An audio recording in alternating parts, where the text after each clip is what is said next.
Recording in progress.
Zoom respond if you can hear me.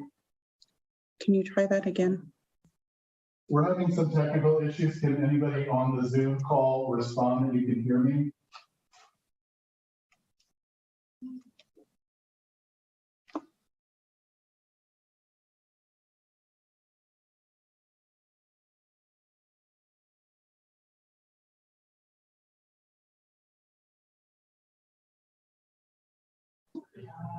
Hi, Catherine, if you can hear me, can you unmute and? Yes, sorry, I was on mute. I can hear you. Okay, thank you. So it looks like we can continue the meeting, but it will be audio only. Okay, sorry for the technical. Recording in progress.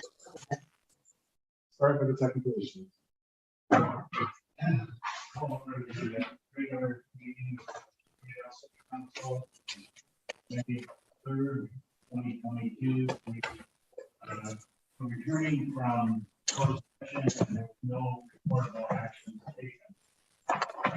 Had roll call and Mayor Barnes was excused. Please stand and join me in the pledge of allegiance. I pledge allegiance to the flag of the United States of America and to the republic for which it stands, one nation, under God, indivisible, with liberty and justice for all.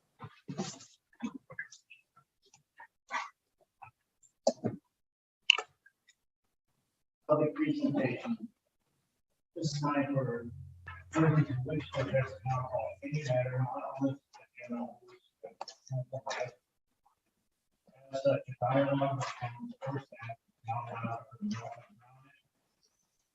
items requiring council action not listed on this agenda may be placed on the regular agenda for consideration and council directs unless a finding is made by at least two thirds of the council that the item came up after the agenda was posted and of urgency nature requiring immediate action. Please limit comments on maximum of 3 minutes. Anybody in the audience wish to address us on any matter not on the agenda? We're just wondering if the discussions on the agenda. We want to discuss. Cannabis is on the agenda.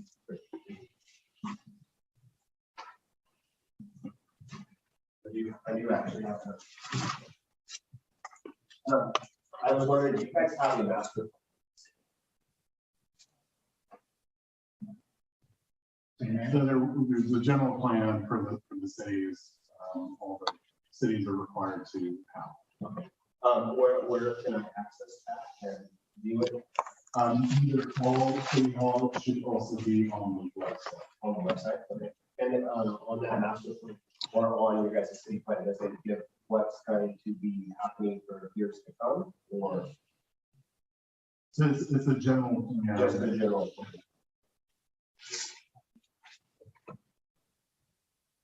Any details, hands raised? None. The consent calendar, there are 5 items on the consent calendar. The minutes of April 19th, resolution establishing and stating water rates. Approved resolution establishing wastewater rates. Approved cost recovery for abatement of property on 4th Avenue. The mayor to execute a letter to the state EUC. Does anybody on the council wish to pull any of these items? Anybody in the public wish to pull any of these items? Any hands raised or emails? None. I would entertain a motion to approve the consent calendar. And I'll second. We have a motion and a second. Please vote.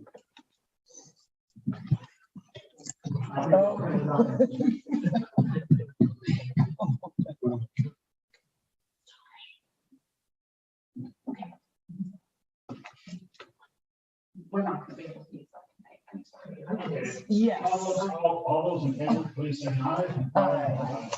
Opposed? Motion passes 4-0.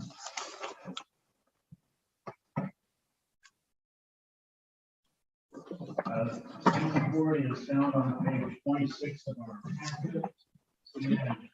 Thank you, Mayor Pro Tem Johnson and members of the council. Staff has been working on submission materials for the 2022 slurry seal process related to streets. We're working with the city of Arcata on a regional slurry sealing plan. We have participated in, I think, 3 out of the last 4 of those sealing projects.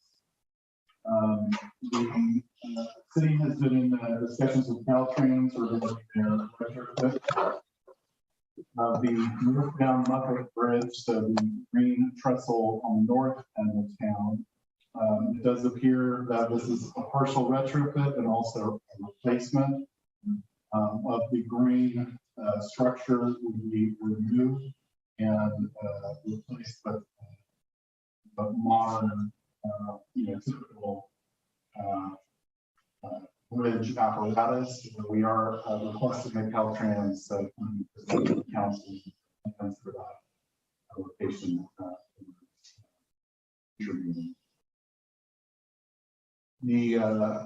As you may have seen, the pave project initial steps are underway currently. The city recently replaced 200 feet of wastewater line out there on Bellevue in preparation for the pavement project to fix just a relatively short section of line that was in need of repair. And that project continues forward. We're doing some ADA sidewalk work currently and also some wastewater facility work on Orchard Street. In addition, the city was able to submit its Measure Z application for this year, roughly $34,000 in Measure Z funding. For the police department, it was approved by this meeting before. So with that, I will turn to the council, see if there's any questions of staff. Councilor, any questions? No. No questions. Just one, Kyle, what are we doing over on Riverside in Fern? I see the pipe work over there. Riverside and Fern, yeah. So that's the wastewater line. So there was about a 200-foot section that had a belly in it that needed to get replaced. So we included that as part of the project, so we wouldn't have to dig it up later. But that situation is repaired. In addition, we have the new guardrail that was proposed to the station to replace the one that was damaged last year. And they are doing some work on the drainage of the triangle. And Thank you. That's all I have. Any questions from the public? Any answers? No.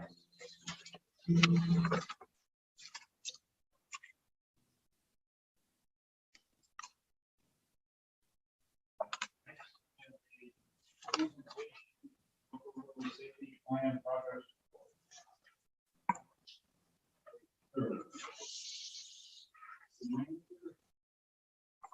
I'm just going to hand this over to Travis England.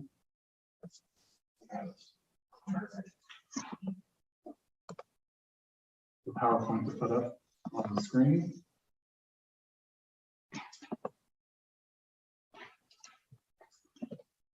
And again, if you're just tuning in, we apologize. We have limited visuals inside the council chamber, but the PowerPoints should still show up.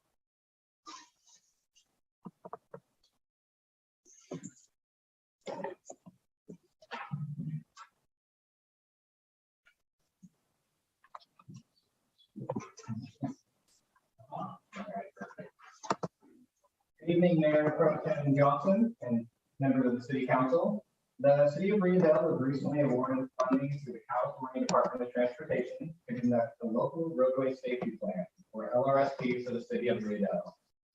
Federal regulations now require that each state conduct a strategic highway safety plan, which is a data-driven traffic safety plan that coordinates the efforts of a wide range of organizations with the goal of reducing traffic accidents and injuries on all public roads. The LRSP attempts to establish goals, objectives, and emphasis areas in a similar manner for local roadways. The LRSP provides a framework for organizing stakeholders to identify, analyze, and prioritize roadway safety improvements on local roads while contributing to the success of the wider strategic highway safety plan. A complete LRSP will be a requirement for Rio Dell to be eligible to apply for federal funds, such as the upcoming Highway Safety Improvement Program. The purpose of tonight's presentation is to provide the council with a progress report of the LRSP highlighting the following items. A vision statement, understanding why we are completing an LRSP and what the report entails. Safety data analysis, exploring key collision locations and key collision corridors, including an analysis of the traffic trends such as traffic accidents by year, primary collision factors, and even the time of day historically accidents are most likely to occur. Collision profiles, which will describe the collision characteristics and contextual factors associated with notable collision types occurring in Rio Dell. Community engagement, we'll talk about understanding our LRSP safety partners and the steps the city is taking to encourage and collect feedback from all users of our roadways. And priority emphasis areas, which are identifying emphasis areas in the city based on previous traffic accident data, will allow us to proactively approach and address safety needs and demonstrate the city's responsiveness to safety challenges. So why complete an LRSP? It's important to understand why the study is being completed and the value this brings to our community. Some examples include the LRSP's ability to provide a framework for organizing stakeholders to identify, analyze, and prioritize roadway safety improvements on local roads. The fact that implementing an LRSP will be a requirement to apply for future funding for Caltrans highway safety improvement projects by employing a systemic analysis. This allows the city to leverage a proactive safety approach that focuses on evaluating the entire roadway network using a defined set of criteria that is reliant on context of the issue rather than raw numbers. This LRSP aspires towards zero fatalities and severe injuries with a safe approach system, which focuses on vehicle safety, speed, road users, and design, and post-crash care. So what is an LRSP? An LRSP provides a framework for organizing stakeholders to identify, analyze, and prioritize roadway safety improvements on our local roads. Strategic planning is needed to work with and form relationships with safety partners, in addition to reaching out to and gathering feedback from the public. Updates on existing efforts are provided, such as the presentation this evening, that is based on a systemic and data-driven analysis of traffic collision history in Rio Dell in previous years. Strategies for education, enforcement, and emergency services are identified along with strategies for evaluation and implementation. A high injury network ID is completed and project prioritizations for local specific engineering recommendations would further ensue. So our vision statement. The city of Rio Dell is fully committed to ending traffic-related deaths and injuries on the city streets. Systemic safety approach. The city will utilize targeted enforcement, improve street design, and public collaboration to achieve meaningful results in preventing traffic collisions.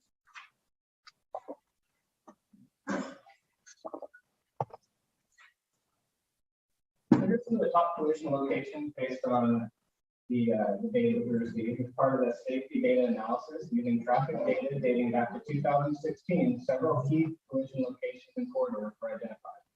These locations were determined based on accident frequency, minor and major injuries, and primary collision factors.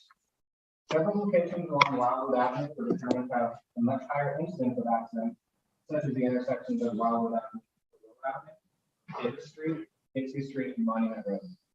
Other locations include the problematic intersection at Monument Road and Pacific Avenue, Berkeley Street and First Avenue, and the turn at Yoloa Avenue and Fern Street. Additionally, collision corridors were identified, which included Wildwood Avenue from Yoloa Avenue to the Eagle Prairie Bridge, Monument Road from Wildwood up to the city limits, Davis Street from Wildwood to Gunnerson Lane, Painter Street from Wildwood to Rigby Avenue, and Yoloa Avenue from North Pacific down to Riverside Drive. Based on data from Rio Dell's annual traffic report from 2016 to 2021, and available collision data from California Highway Patrol's statewide integrated traffic record system and the transportation injury mapping system. Each reported collision was mapped and analyzed. The data pool consists of 84 accident profiles, which included 2 major injuries and 9 minor injuries.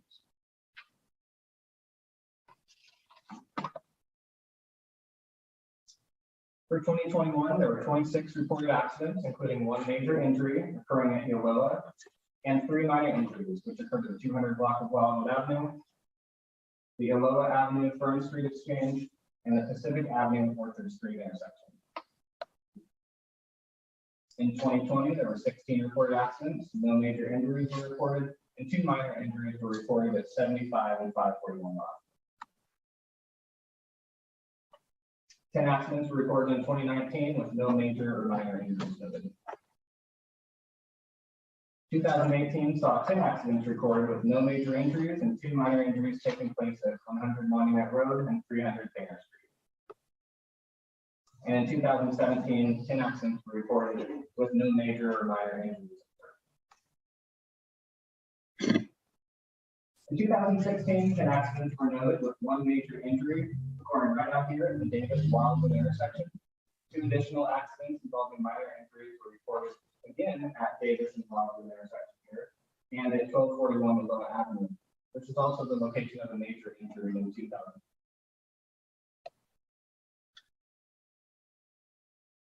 The bar graph in front of us shows the traffic accidents by year based on raw data collected. Although the trends appear to show an increase in total accidents rising over time, it is important to note that improvements in the reporting by our local police department have also allowed for better data collection methods.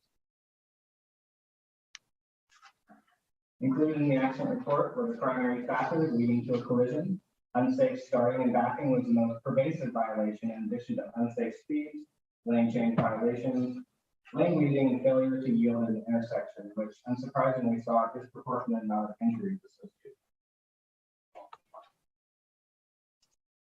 Data collected on time of day accidents occurred were categorized with the majority of reported accidents taking place between the hours of 7 p.m. and 6 a.m.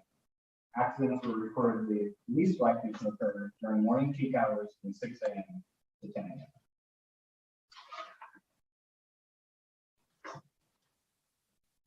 A completed LRSP ensures Rio Dell can meet eligibility requirements to apply for and receive HSIP funds.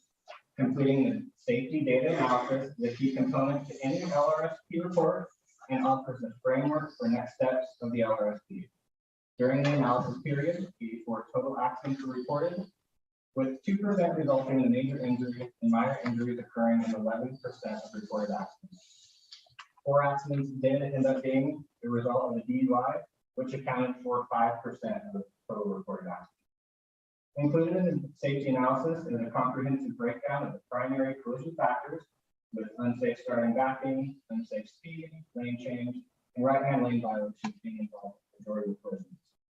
43% of all accidents reported occurred overnight between the hours of 7 and 6 a.m.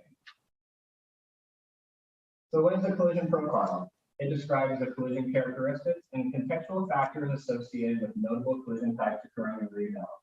By identifying profiles, we can systematically process and then proactively identify locations which have similar context but may not have the frequency of accidents in past years. It is worth noting that an individual collision has the ability to fall under multiple collision profiles, such as someone who is speeding and also involved with DUI. Now that we have established the characteristics of a collision profile, the following primary collision factors were studied further, which included unsafe speed, failure to yield to a pedestrian or intersection, and driving under the influence.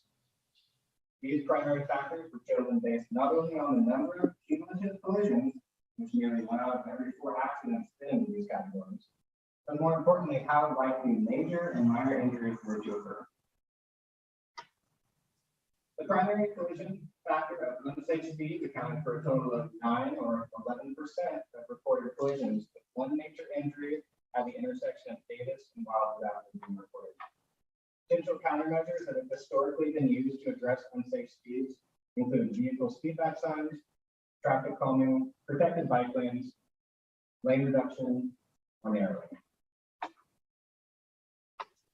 Vehicles failing to yield at an intersection or to a pedestrian resulted in 7 collisions over the reported period. 3 of those collisions caused minor injuries to a party, and all were reported to have taken place on Wildwood Avenue. Potential countermeasures include curb extensions, pedestrian refuge and weekend, flashing beacons, and high visibility crosswalks. 4 collisions were attributed to a DUI being the primary contributing collision factor.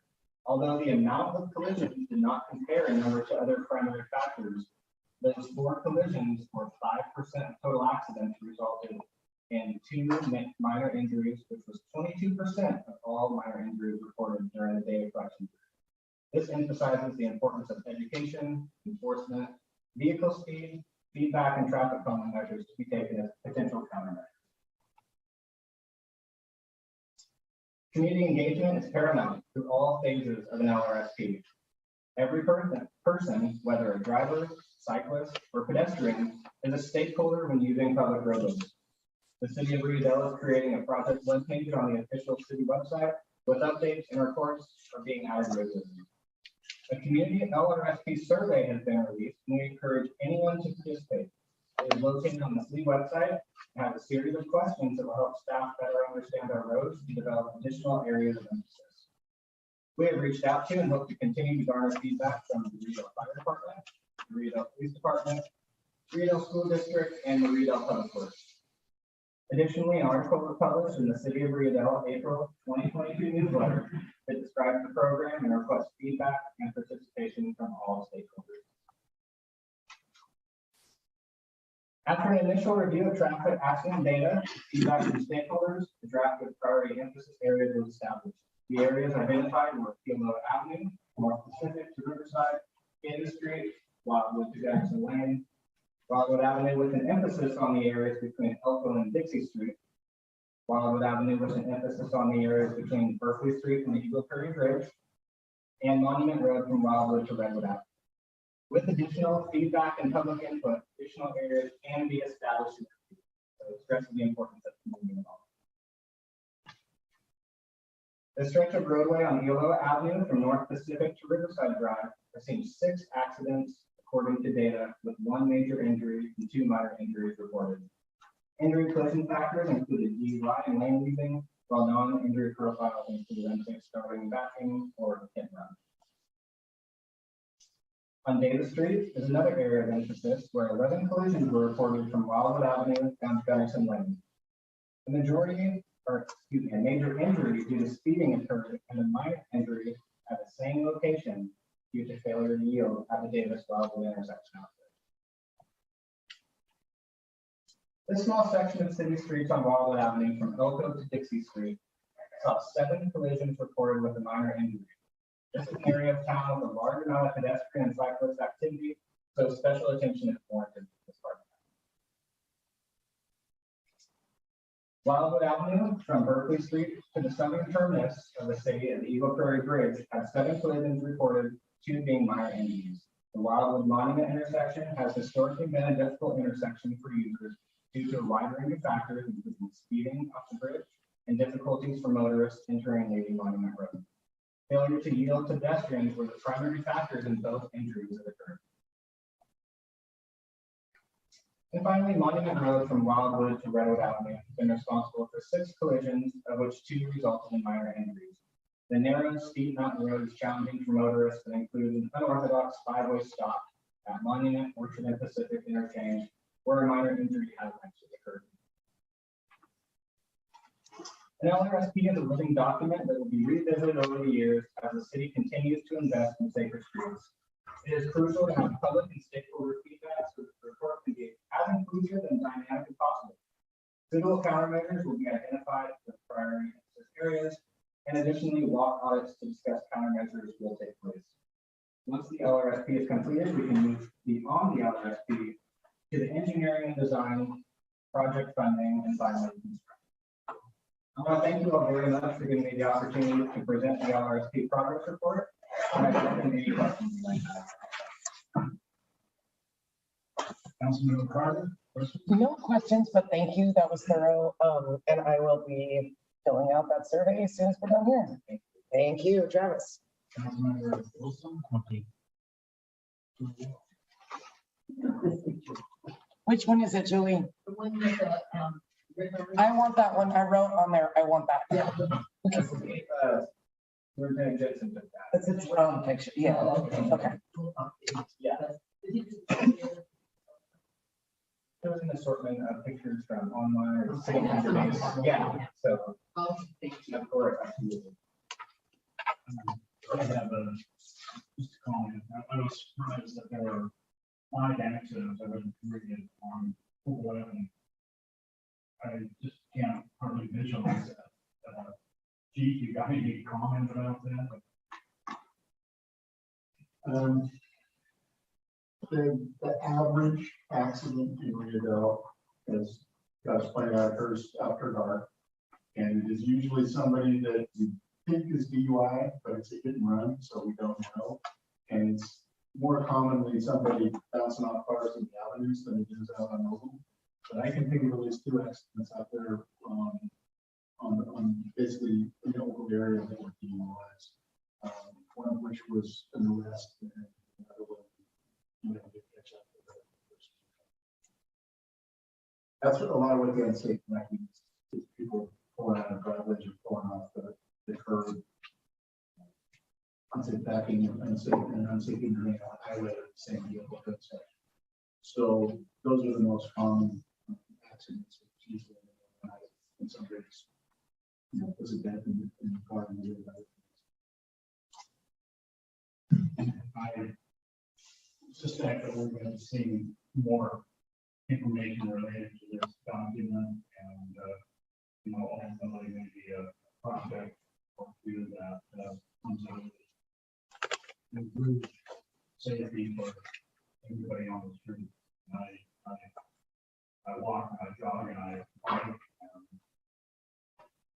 fortunately, I've never had any kind of deal. Any comments from the public, from the audience? Any hands raised or emails? Okay. Sorry, on Monument, when we went up Pacific, and there was that one bad corner that they talked about where trucks parked and you couldn't see around it. They went ahead and painted that red, didn't they? Yes. Okay, I didn't know. Thank you. And it was painted red. Yeah. It was really, it was really orange. Oh, yes. Thank you. Okay, presentation, Dinsmore, Platteville cannabis tax. Thank you. The council.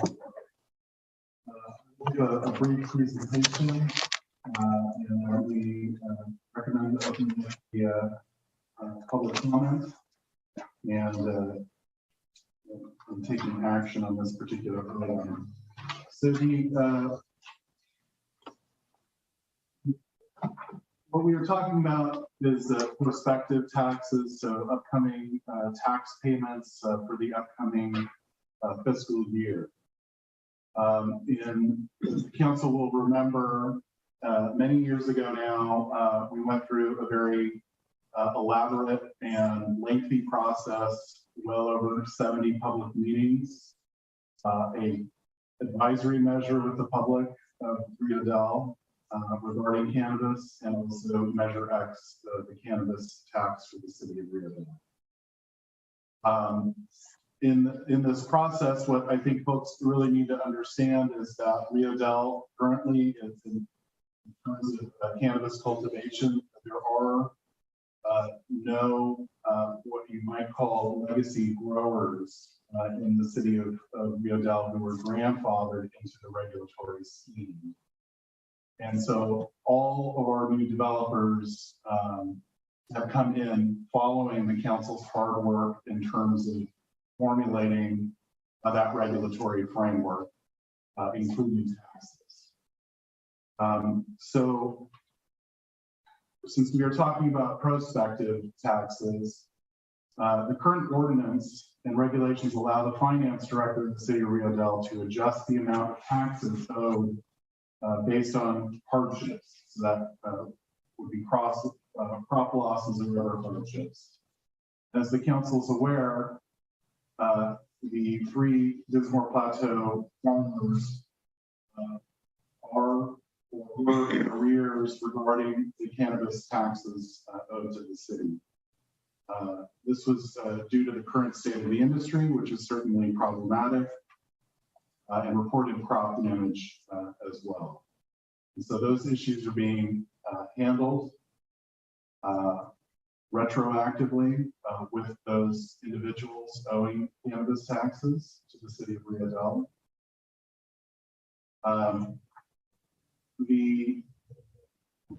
Again, the rules of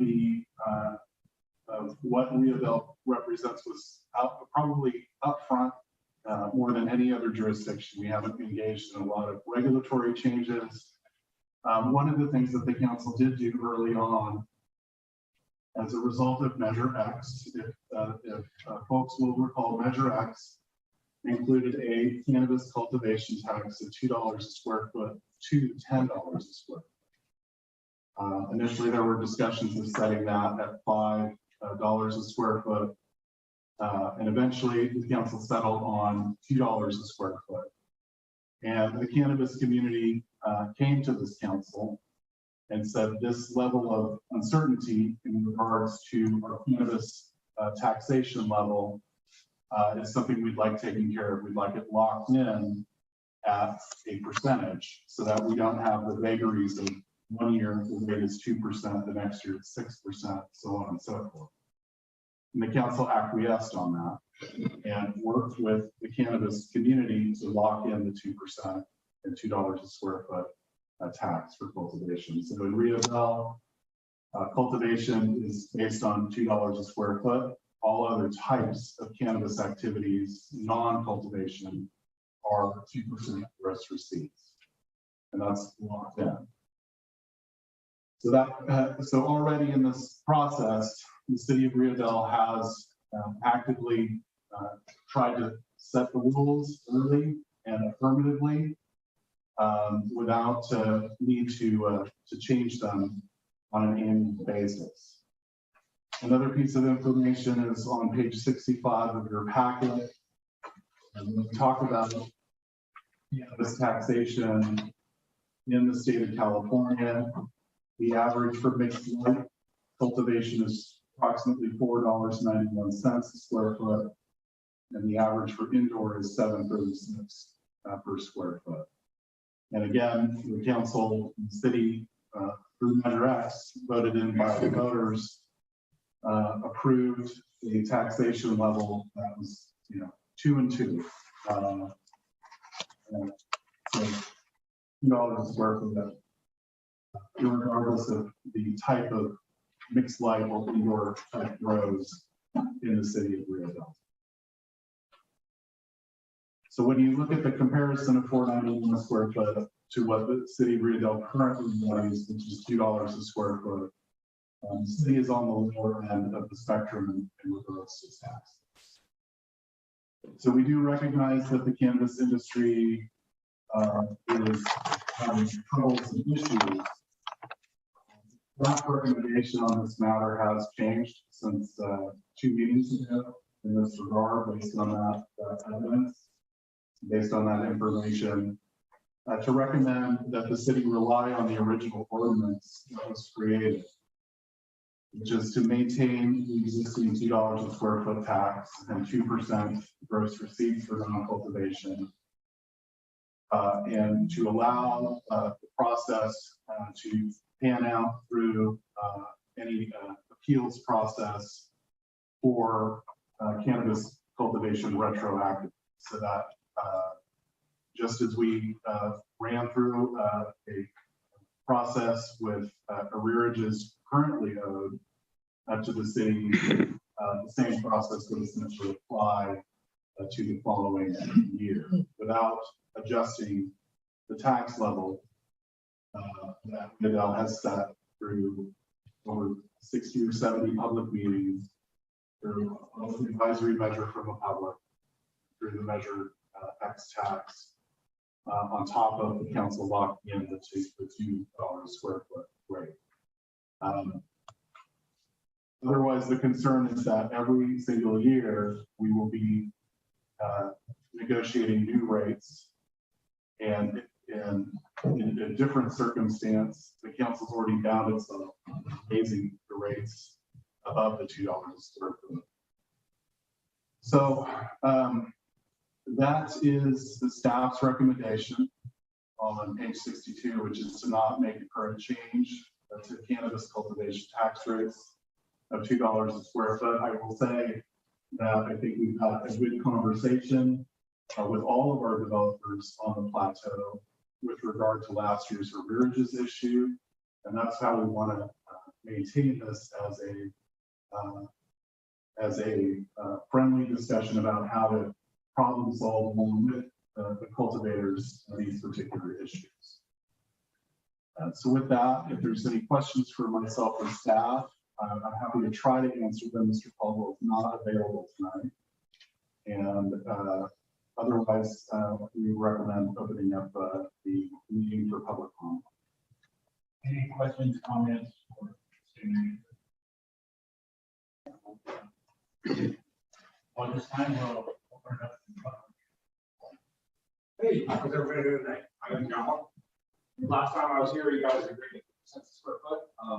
At $2 a square foot, the tax is so high that nobody will make money on it. I don't know if anybody understands how marijuana works, but like Humboldt County, they had an 85% reduction in taxes, right?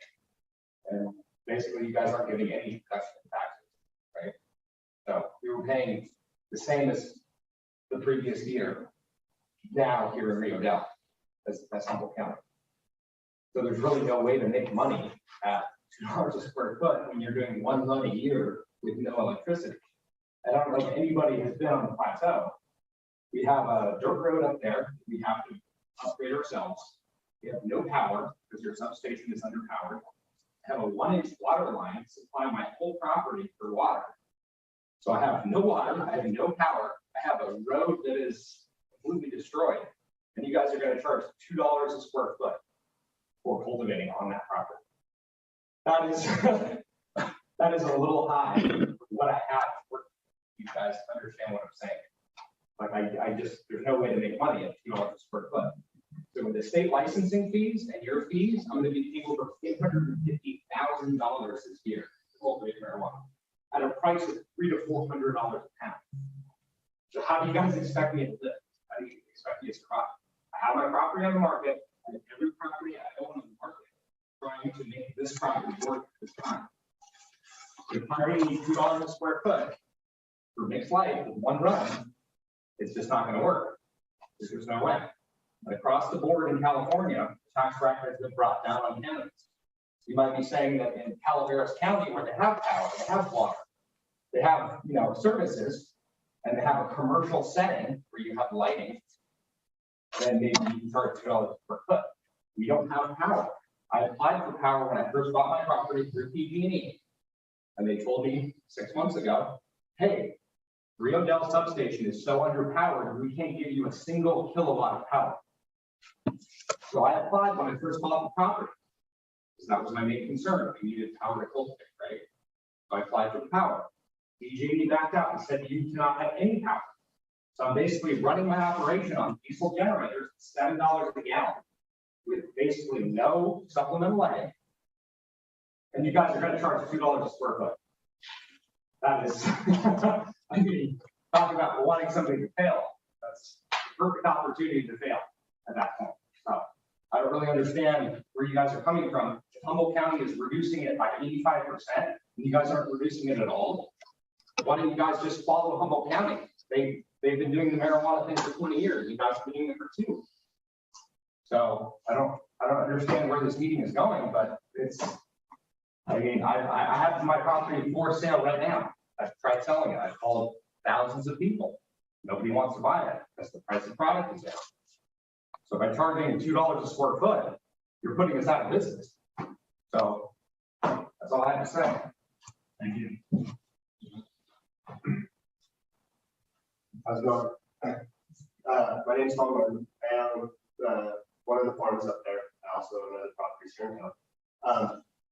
I look at it as more as an investor. I'll tell you a little bit where I come from. You said that we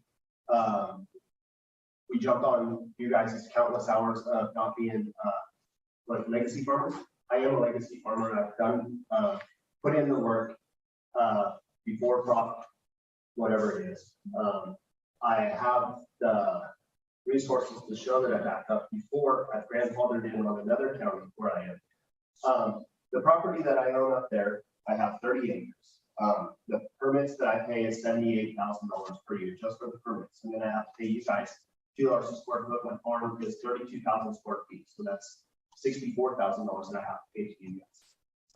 Where I'm at right now with the way the industry is, as an investor, I don't see me getting any money in return from it. So I'm going to slowly start to shut down.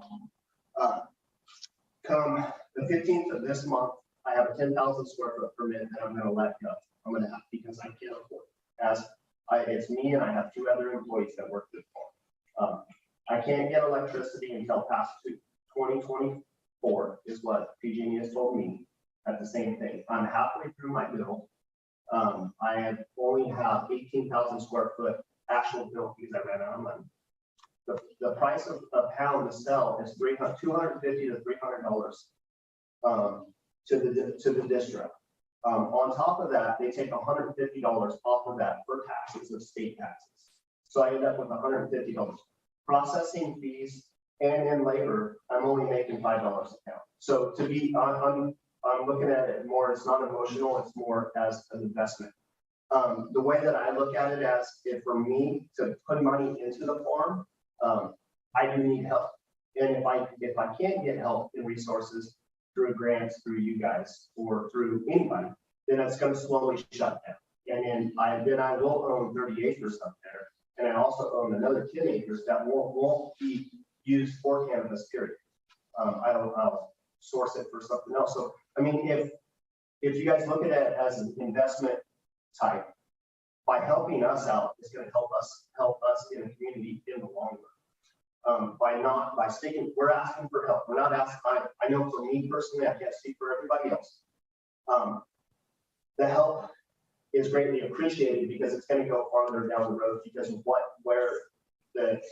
we can generate as revenue, what will come back into the city. You know, as other businesses that I own here, it generates back into the city, you know. So it would be gratefully appreciated to at least think about it a little bit differently. But what was a couple times, now you're going to come back. It's a little hard, you know. So that's where I stand, and that's where I need help because I treat each business as a separate entity. And if I can't find the resources, it's not going to work out for me. I do have another farm that's in Mendocino County. It's completely different than this, and that's where I did come from. And I'm trying to build a life here in Rio Dell. And it's for me, if we just come together, it makes sense. If that makes sense. Thank you. Thank you. Good evening, I'm Brandon, I'm another farmer up on the hill. We need some type of relief. I've already lost 10,000 square feet from the state that I can pay for. They gave me a waiver that let me not have to pay them for this season. And I get to keep 22,000 square feet. I can't find the relief from you guys. My farm is my business is washed. All we need is just to work with us, let us get back on our feet, work with us some kind of way. All the other counties and cities are giving some kind of relief to their farmers, helping them stay on their feet. We need something from you guys. Please consider going back down to 50 cents, at least for a season, 2 seasons, something to get us back on our feet so we can keep our businesses and our families here in Rio Dell. If I don't get relief, and I can make it through, I think July was the end of my taxes, whatever I paid up for, and I'm shut down and I'm losing everything. I have everything for sale now. I can't find somebody to invest, buy anything. The business is shot, price per pound are shot, like everybody's saying, which means that it's down to the lowest it's ever been in history. We just need some sort of support from the city to help us figure out how to get back on our feet, whatever the situation is. Thank you. Please. I figure I might as well comment. Jonathan Road here. I'm not a farmer, but, you know, I have many trees of water, and I can absolutely agree with these guys.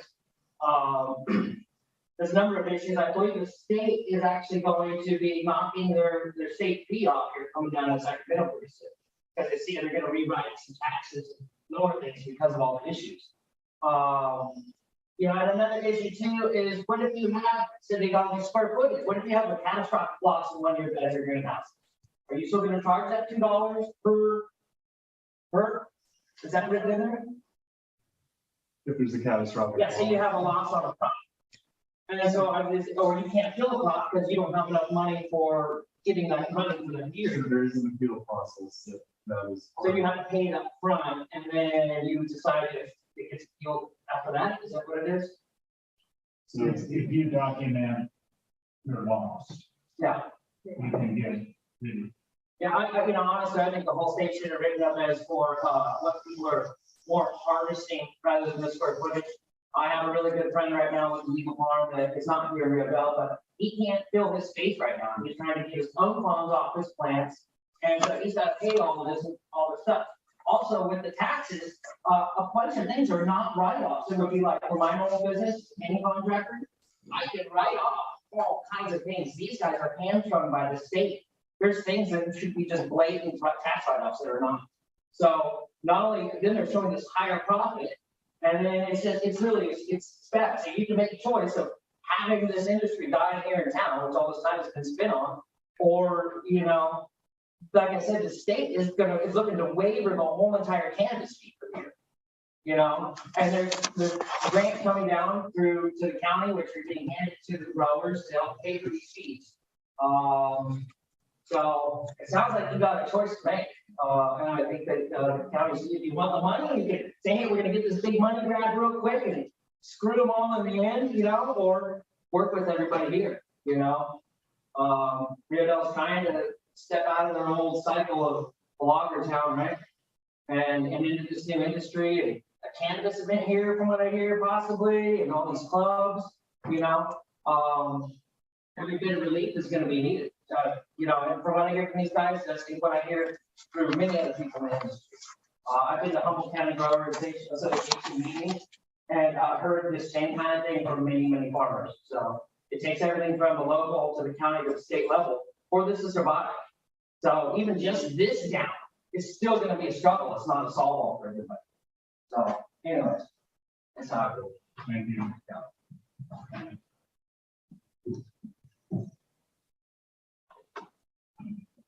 Good evening to the council members.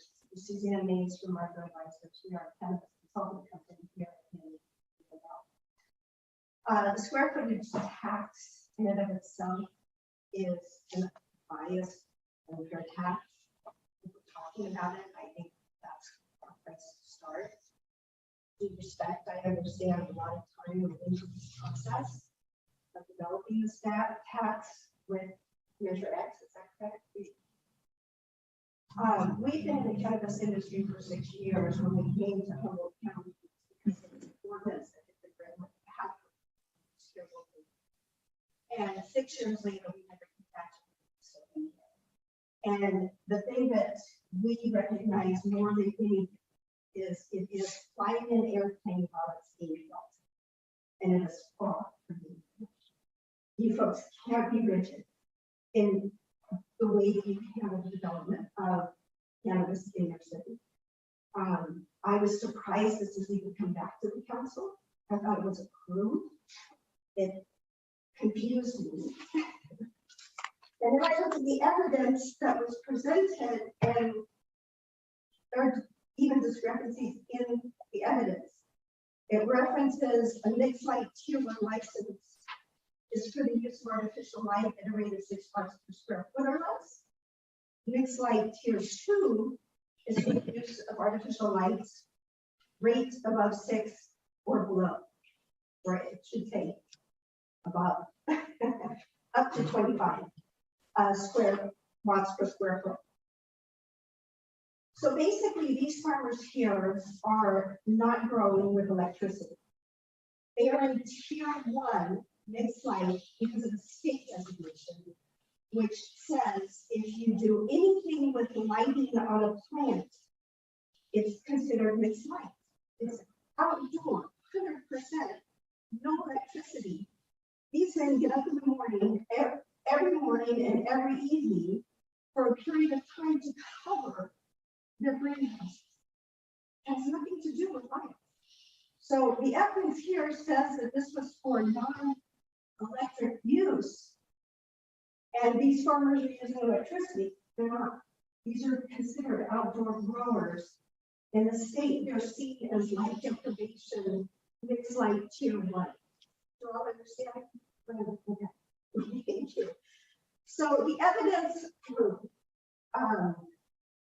and here it says, as mentioned in the councils of April 19th, the operations of Humboldt 454 believe the city current tax rate of 2 per square foot is fair and very reasonable. Well, they are a mixed light tier 2 facility, and they're on here tonight, pouring their hearts and begging. And there's a reason for that. They are a different type of grow. They're not the growers on the plateau. And if you folks understood thoroughly the cannabis industry, you would understand there is a huge difference. Okay. It also mentioned in the case of Denver Plateau Farms, this reduction of tax payment in recent negotiations was a reduction of almost $90,000. I'm just curious how much we still have to pay. I believe that you folks should uphold the decision that's been made and not have these 3 farmers have to come back and grovel again to ask for tax rates that you have already approved. That's what I hear is happening. You folks approved this already. Why are we looking at this again? Because the evidence does not prove it to come out of council. Thank you for your time. Thank you. Are there any emails? There is a hand raised. There is a hand raised.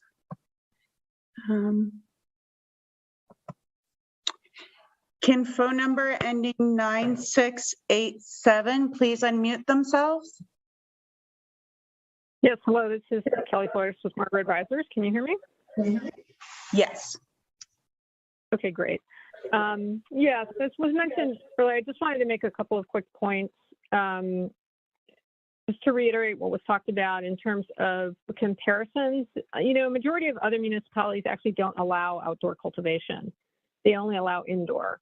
So the tax comparison was a bit apples to oranges. That's just something to keep in mind. I think it makes more sense to really look at the local tax situation in Humboldt County, as was mentioned earlier. County farmers were provided an 85% tax on the dollar per square foot for outdoor. And so not allowing that relief, that kind of relief to Rio Dell farmers actually makes them less competitive compared to their county neighbors. And so that's a really important point to keep in mind, just from a business standpoint. And also keep in mind, this is really an emerging market, right? There are lots of investments that are necessary to build these businesses in this industry in this town. And so the funds that would be paid to taxes, they're really needed for these infrastructure improvements, for water, for roads, for more sustainable power. It's not like the tax relief is putting money in these folks' pockets. This is really about allowing them to make the necessary investments to help build their businesses within this town, and allow them to be, on equal footing with their neighbors. So please keep that in mind as you consider moving forward. Thank you. Thank you. Any others? No, nothing. Bring this back to the council. Councilmember Wall. You're saying that we had decided at the last meeting, what was it? 50 cents? 50 cents. 50 cents. And did we, I wasn't here, I was asking, did we decide and vote on that? Or did we just talk about it? I believe it was a consensus back to the city manager to draft the resolution. Is that correct? Okay. So there was a consensus to do it at the last meeting. Okay, now my question would just be, what has changed? Yeah, so again, the rate comparisons with other jurisdictions, the fact that this opens up a annual discussion as to what the tax rate is set at after a lengthy process to set the tax rate. The Rio Dell ordinance also allows for hardship to be dealt with by interacting with the finance director, by interacting with staff. And so having this brought to the council kind of sets that bar in a fashion that is not going to be very efficient. It's not going to be very effective. And we have a process in place through the council's approved ordinance, through measure items approved by the voters to deal with these missing issues. Thank you. Councilman Wilson? Reading through the thing changed somewhat from the last conversation and then was back to staff to draft this resolution. But what it appears to me in there is that they dug deeper into the ordinance and they found that there is this hardship issue that was allowed for the mold. Primarily was the mold was the reason, at least in the staff report, that lowered the existing tax. That was not going to be, there was no reduction in the existing tax. So a tax that was due to be paid for 2021 growing season was, if I get it right, $180,000 because it says it was reduced payments down to $1, so it was $90,000. So the city of Rio Dell offered and negotiated with the three growers a deal to lower their taxes by $90,000, which just seems like a fair sum to me. And now what happens in 2022 is another issue that has to be negotiated after that season takes place. And I don't discount, I said in those last meeting, when we talked about it, this is a tough industry. And to have not envisioned, this is Mr. Wilson's statement, to not have envisioned that this is where it was headed.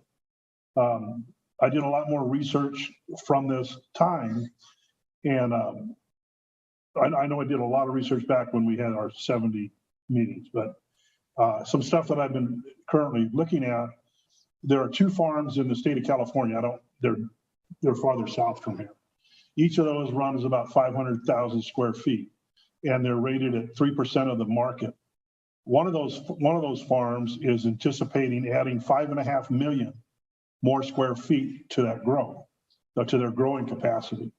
If they do that, at 5.5 million, multiplied out by the 3%, they're going to add an additional 33% to the growing market. This market isn't going to, in my opinion, is not going to magically grow into this blooming $2,000, $3,000 a pound. Hybrid products, what I understand, go for some pretty fair sums. Is it outdoor growth? Probably not. It's more than likely indoor growth. But the growers up here that invested hundreds of thousands of dollars in this location knew what they were getting into. If they trusted PG&E, I'm sorry that they did that. PG&E has let a lot of people down throughout this state and that's not here for my opinion tonight. But it's a tough market to be in. I don't see it getting a whole lot better, as I said before.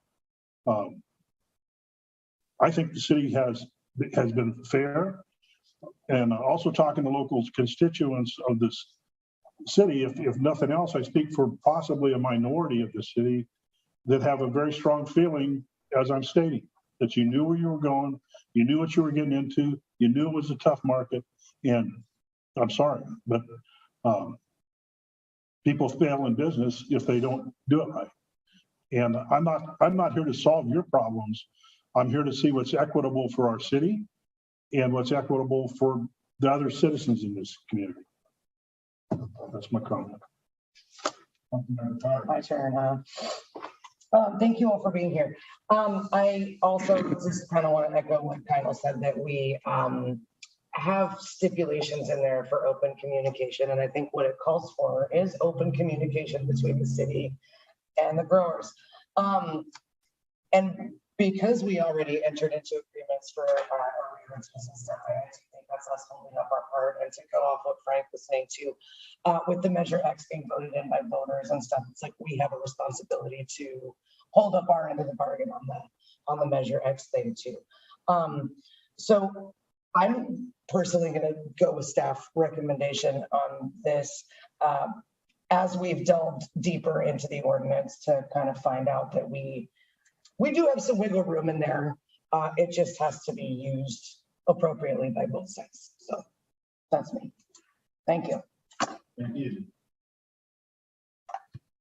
So what I've heard is that we are going to stand by our original ordinance or resolution of $2 per square foot. It's incumbent on growers that when you have issues, to come to City Hall and talk to city staff about your issues. And we have made accommodation for you in the past. Sounds like we're willing to make accommodation for you in the future, but it has to be provable. So, is that a fair summary, Mr. City Manager? Yes, so the council does not have to take any action on this.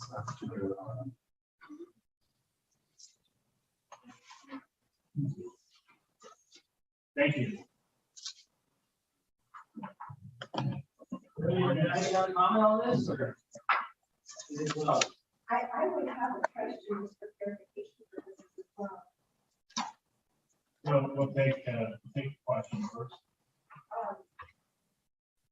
You mentioned that they with proof, so they get a reduction with proof. Yes.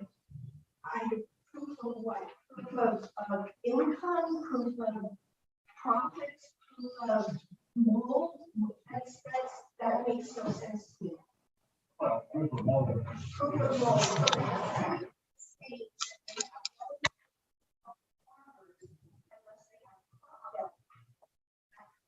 No, unless they have hardship. Okay, hardship. Okay, so. I think that's the word in our. What is Yeah, hardship? I think the item is closed at this point. So there are, opportunities certainly asked a question of staff.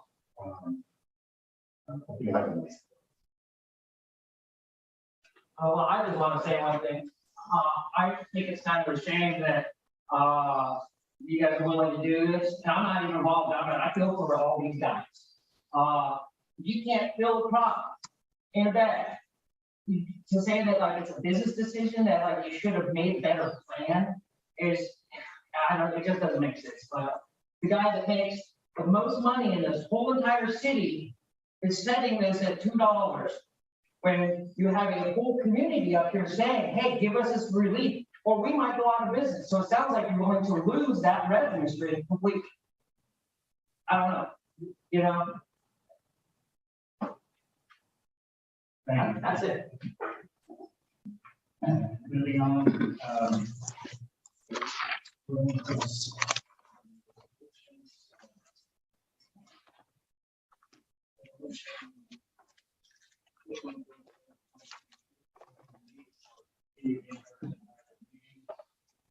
Resuming with Zoom meetings in accordance with AB 361. City Manager. Thank you, Mayor Pro Tem Johnson. This is a standard item that is recurring for the time being. Staff would recommend the option 1537 to version 2, which would be to, or excuse me, 1537 to continue with the hybrid. Version one, it's version 1, right? I think that's a good idea.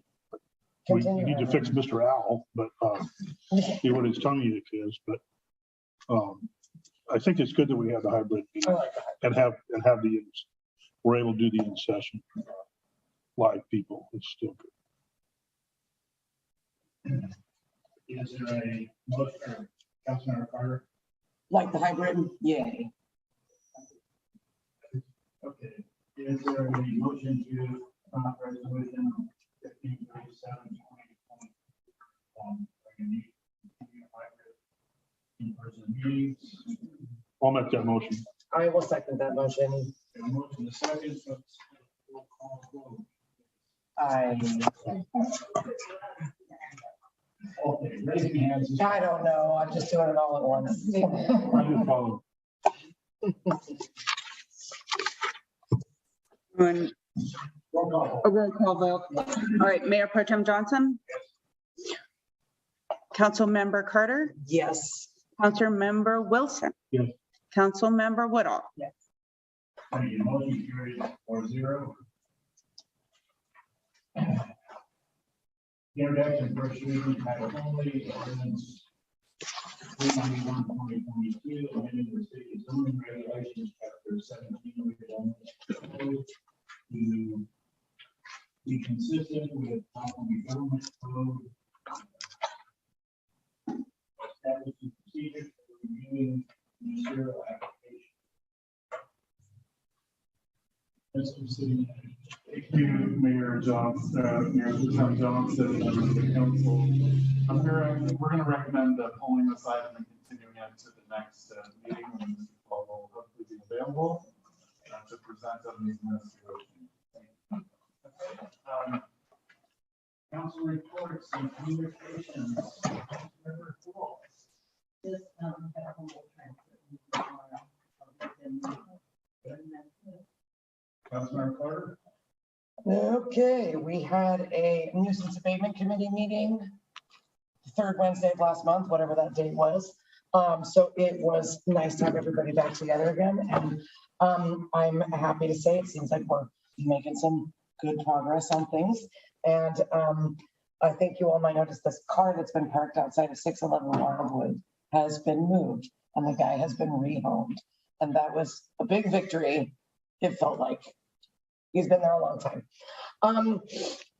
I also had a Cal Cities Transportation, Communication, and Public Works Committee meeting.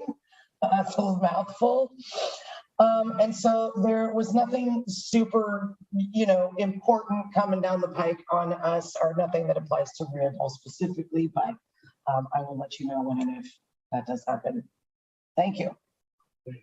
And the Vegas having a quarterly meeting. I'll be there on Friday. Yep. Councilmember Wilson. I think I had a RCA meeting since we last met. I'm reasonably sure, but one of the things that was disheartening to hear in that is that they come up with some, what I guess they call realistic figures, that the offshore wind project wouldn't be completed until functional until the year 2030, which in the meantime, Oregon and Washington are in the process of doing offshore wind. So that one of the feelings from Supervisor Bone was that they would pass. We had been the lead agency that was doing this pretty much in California or on the West Coast. That we would probably be surpassed by Oregon and Washington, even New York, to get this done because of California regulations. And so I hear that a lot, and it seems like everything we do, we hear this California regulations. And I don't have an answer for it. Nobody on the board seems to have an answer for how you deal with it. Other than welcome to California. So, anyway, that's kind of disheartening. And 2 weeks ago, I announced that Tim Marks and I would be reestablishing some of the body pole holders on the Wildwood Avenue, and thanks to the city crews, utility workers, and equipment, we found 36, cleaned them all out. Unfortunately, we missed one in front of Judy Pine's business.